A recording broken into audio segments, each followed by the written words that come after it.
അപ്പോൾ ഈ കുടവയറ് കുറയ്ക്കാൻ ഈസി ആയിട്ട് ചെയ്യാവുന്ന കുറച്ച് വ്യായാമങ്ങൾ നമുക്ക് ഈ ടി വി കണ്ടുകൊണ്ടിരിക്കുമ്പോൾ അല്ലെങ്കിൽ ഈ യൂട്യൂബ് നോക്കിക്കൊണ്ടിരിക്കുമ്പോൾ ചെയ്യാവുന്ന ചെറിയ കുഞ്ഞു കുഞ്ഞു വ്യായാമങ്ങൾ, അത് വളരെ എളുപ്പത്തിൽ നമ്മുടെ വീട്ടിൽ തന്നെ ഉണ്ടാക്കാവുന്ന വെയിറ്റ് ഉരുക്കിക്കളയുന്ന, ഫാറ്റ് ബേൺ ചെയ്യുന്ന ഒരു ഡ്രിങ്ക്.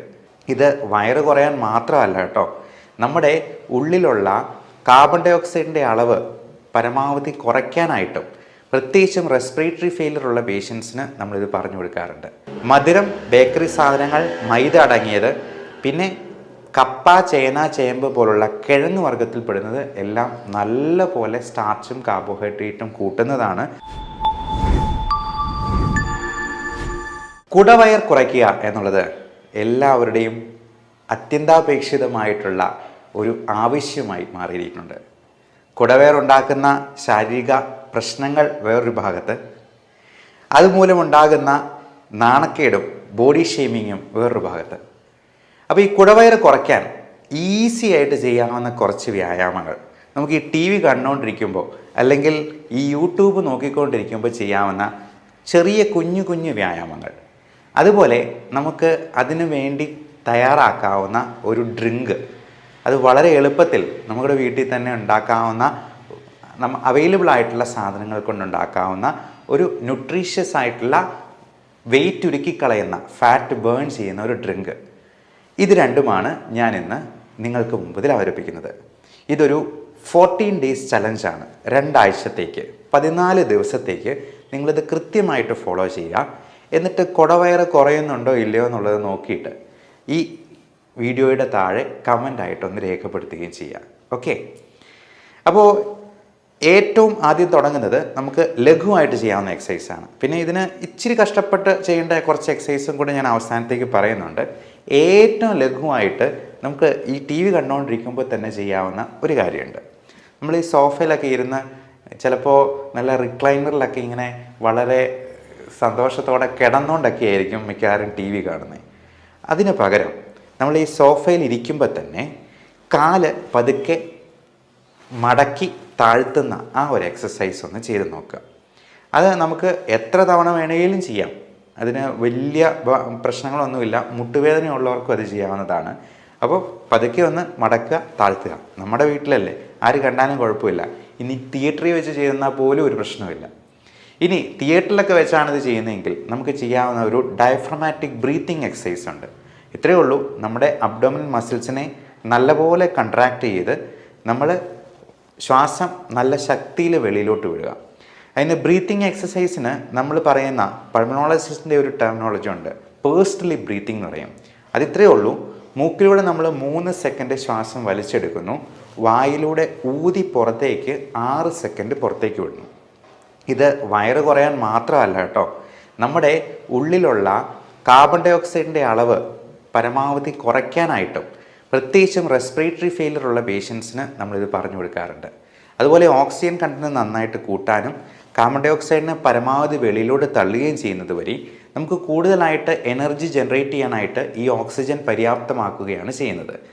അതുപോലെ തന്നെ മസിൽസിനെ കൂടുതലായിട്ട് നമ്മൾ എക്സേർട്ട് ചെയ്യുന്നത് വഴി നമ്മുടെ വയറ്റിലെ കൊഴുപ്പ് അലിയിച്ച് കഴിയാനും പറ്റും. ഇനി ആ ഇരിപ്പിൽ നിന്ന് ഒന്ന് എണീറ്റ് നിൽക്കാൻ പറ്റുവാണെങ്കിൽ നമുക്ക് ഈസി ആയിട്ട് ചെയ്യാവുന്ന ഒരു കാര്യം കൂടെയുണ്ട്, സ്ക്വാറ്റ്സ് എന്ന് പറയുന്ന എക്സസൈസ്. അത് ഇത്രേ ഉള്ളൂ. നമ്മൾ നേരെ കൈ ഇങ്ങനെ വെച്ചിട്ട് ഇരുന്ന് നല്ലപോലെ കുനിഞ്ഞിരുന്ന് നമ്മുടെ ഈ മുട്ട് നമ്മുടെ നെഞ്ചിൽ മുട്ടുന്നത് പോലെ അത്രയും നല്ല രീതിയിൽ ഇരിക്കുക. എന്നിട്ട് വീണ്ടും എണീറ്റ് നിൽക്കുക. അതൊരു 15 പ്രാവശ്യം ചെയ്യാം. അങ്ങനെ ഒരു 3, 4, 5 റെപ്പറ്റീഷൻസ് വേണമെങ്കിൽ ചെയ്യാം. ഒരുമിച്ച് ചെയ്യേണ്ട ആവശ്യമില്ല. അത് ആദ്യം ഒരു 2 സെറ്റിൽ തുടങ്ങുക, പതുക്കെ പതുക്കെ നമുക്കത് ഇൻക്രീസ് ചെയ്ത് തുടങ്ങാം. വേറൊരു ടെക്നിക്കുണ്ട്, റഷ്യൻ ട്വിസ്റ്റ് എന്ന് പറയും. നമുക്ക് ഈ സൈഡിലൊക്കെ ഉള്ള ഫാറ്റ് ഉണ്ടല്ലോ, അത് ഉരുക്കിക്കളയാൻ ഏറ്റവും നല്ലത് ഈ ട്വിസ്റ്റിംഗ് എക്സസൈസാണ്. അതൊന്ന് എണീറ്റ് നിന്നിട്ട് ചെയ്യുവാണെങ്കിൽ നല്ലത്. ഇത് നമ്മളൊരു ശീലമാക്കിയെന്നാൽ നമ്മൾ പോലും അറിയാതെ ഈ ടി വി കണ്ടുകൊണ്ടിരിക്കുമ്പോൾ നമുക്കിത് ഈസി ആയിട്ട് ചെയ്യാവുന്നതേ ഉള്ളൂ.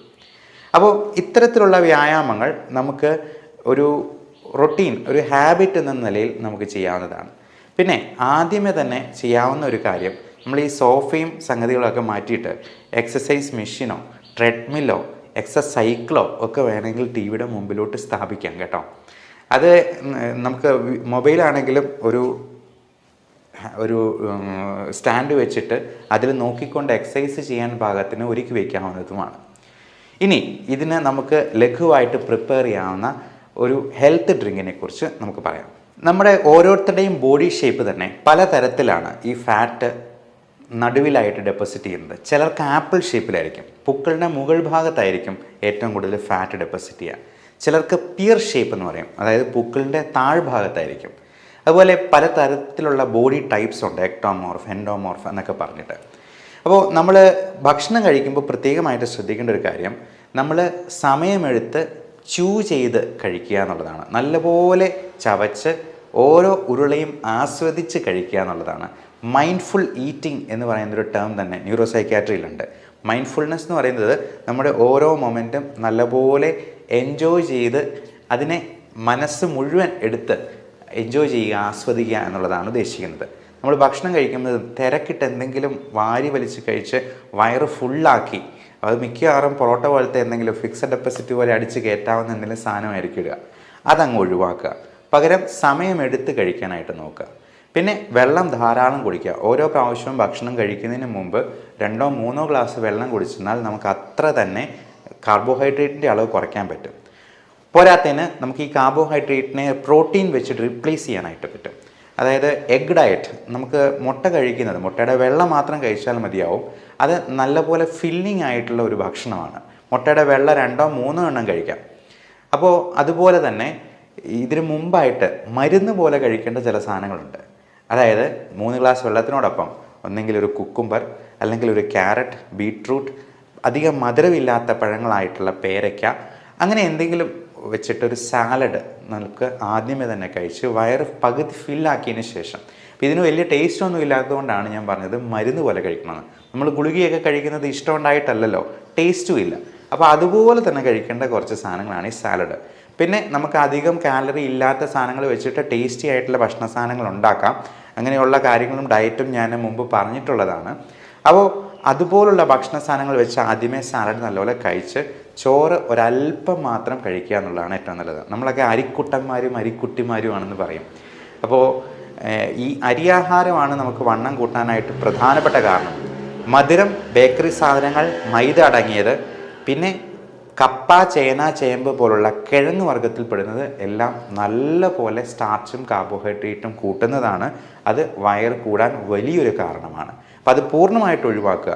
കപ്പയ്ക്ക് പകരം ചക്കയാക്കാം. ചക്ക മരത്തിൽ വളരുന്നൊരു ഫ്രൂട്ടാണ് എന്നുള്ളത് കൊണ്ട് അതിൽ നല്ല ഫൈബർ കണ്ടന്റ് ഉണ്ട്. ഇനി നമുക്ക് ഹെൽത്ത് ഡ്രിങ്കിലോട്ട് വരാം. സെലറി ഇല എന്ന് പറയുന്നത് നമുക്ക് വെജിറ്റബിൾ ഷോപ്പിലൊക്കെ കിട്ടുന്നതാണ്. ഇഞ്ചി, കറുവപ്പട്ട പൊടിച്ചത്. 4ാമത്തെ ഇൻഗ്രീഡിയൻറ്റ് ശകലം ഒരു ഉപ്പ്, അല്പം ആപ്പിൾ സിഡർ വിനേഗർ. ഏറ്റവും പ്രധാനപ്പെട്ട ഒരു സംഗതിയാണ് വെർജിൻ കോക്കനട്ട് ഓയിൽ, ചക്കിലാട്ടിയ പ്യുവറായിട്ടുള്ള കോക്കനട്ട് ഓയിൽ, വെളിച്ചെണ്ണ. അപ്പോൾ ഇത്രയും നമുക്ക് ആവശ്യത്തിനെടുക്കാം. ഓരോന്നിൻ്റെയും അളവ് നമുക്ക് തന്നെ ഏകദേശം നിശ്ചയിക്കാം. ഇഞ്ചി ഒത്തിരി എടുത്തിട്ടുണ്ടെങ്കിൽ അതിൻ്റെ ഒരു ചവർപ്പുണ്ടാവും. അതുപോലെ ഈ ഇലയാണെന്നുണ്ടെങ്കിലും നമ്മൾ അതിന് പറയുന്ന സെലറി ഇല എന്നാണ്, അത് പ്രത്യേകം ചോദിച്ചു വാങ്ങിക്കുക. അപ്പോൾ ഇത്രയും സാധനങ്ങളെടുത്ത് നമുക്ക് മിക്സിയിലിട്ട് അടിക്കുക. അടിച്ചതിന് ശേഷം ഈ അതിൽ ആപ്പിൾ സിഡർ വിനെഗറും ഗ്രീൻ ടീ നമുക്കല്ലാതെ തന്നെ പ്രിപ്പയർ ചെയ്ത് വെക്കുന്നത് ഉണ്ടാകാം. അപ്പം അതിൽ ആവശ്യത്തിന് വെള്ളവും ചേർത്ത്, ആവശ്യത്തിന് വെർജിൻ കോക്കനട്ട് ഓയിലും, ആവശ്യത്തിന് ഉപ്പും, ഒരു നുള്ളുപ്പും മതിയാവും. ഇത്രയും മിക്സിയിലിട്ട് അടിക്കുക. എന്നിട്ട് അരിച്ചിട്ട് നമുക്ക് അതിൻ്റെ ടേസ്റ്റിന് വേണമെങ്കിൽ ഷുഗർ ഫ്രീ ആഡ് ചെയ്യാം. ഷുഗർ ആയിട്ട് ആഡ് ചെയ്യാൻ പാടില്ല. ഏറ്റവും അഭികാമ്യം ഷുഗർ ഒന്നുമില്ലാതെ, ഷുഗർ ഫ്രീയും ഇല്ലാതെ നമുക്ക് ഡയറക്റ്റായിട്ട് കഴിക്കുന്നതാണ്. ആർട്ടിഫിഷ്യൽ 0 കാലറി സ്വീറ്റ്നറുണ്ട്. അത് ടേസ്റ്റ് ഒട്ടും അപ്പറ്റൈസിങ് അല്ല എന്ന് തോന്നുന്നവർക്ക് മാത്രം ഈ ഷുഗർ ഫ്രീ ഉപയോഗിക്കാവുന്നതാണ്. എന്നിട്ട് ഇത് ഒന്ന് ടേസ്റ്റ് ചെയ്ത് നോക്കുക. ഷുഗർ ഫ്രീ ആവശ്യമുണ്ടെന്നുണ്ടെങ്കിൽ കുറച്ചൊന്ന് ആഡ് ചെയ്യുക. ഇത് കുടിക്കുന്നത് വഴി നമുക്ക് നല്ല പവർഫുൾ ആൻറ്റി ഓക്സിഡൻസ് നമ്മൾ ശരീരത്തിലേക്ക് കടത്തിവിടുവാണ്. അതിൽ നല്ല ഫൈബർ കണ്ടന്റ് ഉണ്ട്. ഈ വെർജിൻ കോക്കനട്ട് ഓയിൽ എന്ന് പറയുന്നത് നമ്മുടെ ഉരുക്കിക്കളയാനായിട്ട്, ഫാറ്റ് ഉരുക്കിക്കളയാനായിട്ട് ഏറ്റവും നല്ലൊരു സംഗതിയാണ്. അതുപോലെ തന്നെയാണ് ഇതിലെ ഗ്രീൻ ടീയുടെയും അതുപോലെ ഈ ഇല അടങ്ങിയിരിക്കുന്നത് കൊണ്ട് അതിലുണ്ടായിരിക്കുന്ന വൈറ്റമിൻസും മൈക്രോ ന്യൂട്രിയൻസും എല്ലാം നമുക്ക് ഫാറ്റ് ഉരുക്കിക്കളയാനായിട്ട് നല്ലതാണ്. ഇത് ദിവസം 1-2 നേരം കഴിക്കാവുന്നതാണ്. അതുമാത്രമല്ല, നമുക്ക് ഈ ഫാറ്റ് ഉരുക്കിക്കളയാനായിട്ട് ചെയ്യാവുന്ന ഇച്ചിരി കഷ്ടപ്പെട്ടാണെങ്കിലും ചെയ്യാവുന്ന കുറച്ച് എക്സസൈസുകളുണ്ട്. നമ്മുടെ വയറിലെ റെക്ടസ് അബ്ഡോമിനസ് മസിൽസിനെ ഇപ്പം ചിലർക്കറിയാം, ചിലർ മെലിഞ്ഞിരുന്നാലും നല്ല വണ്ണമായിരിക്കും, എന്നാൽ ചിലർക്ക് നല്ല വണ്ണം ഉണ്ടെന്നുണ്ടെങ്കിലും ഒട്ടും വയറുണ്ടാകത്തില്ല.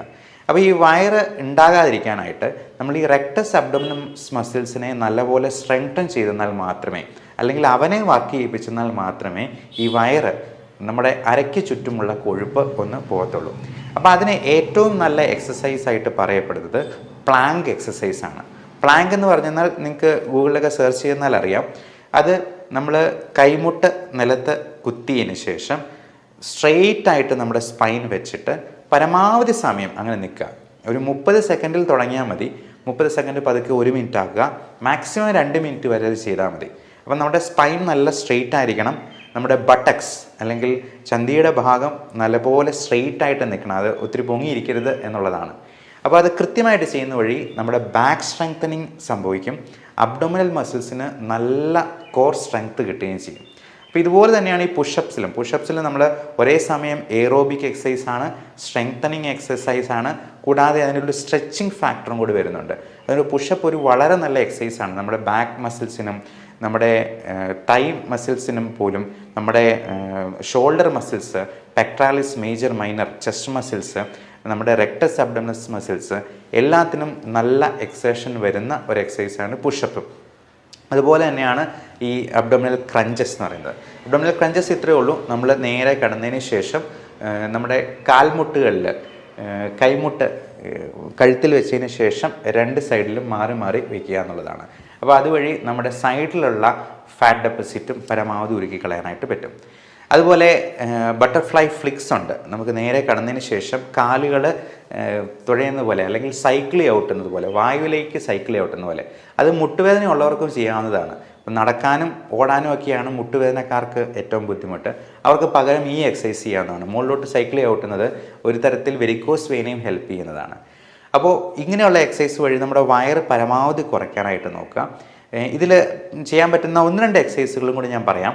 ലെഗ് റേസിംഗ് എന്ന് പറയുന്നത് നമ്മൾ നേരെ കിടന്നതിന് ശേഷം കാല് രണ്ടും ഒന്ന് മുകളിലോട്ടൊന്ന് പൊക്കിക്കുക.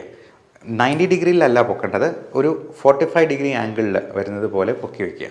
അതിൻ്റെ കൂടെ ശക്കലം കഴുത്തും കൂടി ഒന്ന് പൊക്കിയെന്നാൽ നമുക്ക് ആ വയറിൻ്റെ അവിടെ നല്ല പോലെ പിടുത്തം അറിയാൻ പറ്റും.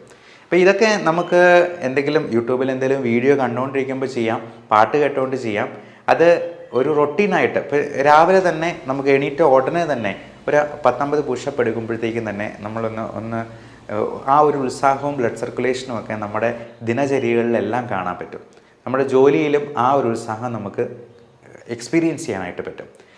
അതുപോലെ ഈ പുഷപ്സും സ്ക്വാറ്റ്സും നമ്മൾ ഡെയിലി എക്സസൈസിൻ്റെ ഒരു ഭാഗമാക്കുന്നത് തീർച്ചയായിട്ടും ഗുണം ചെയ്യും.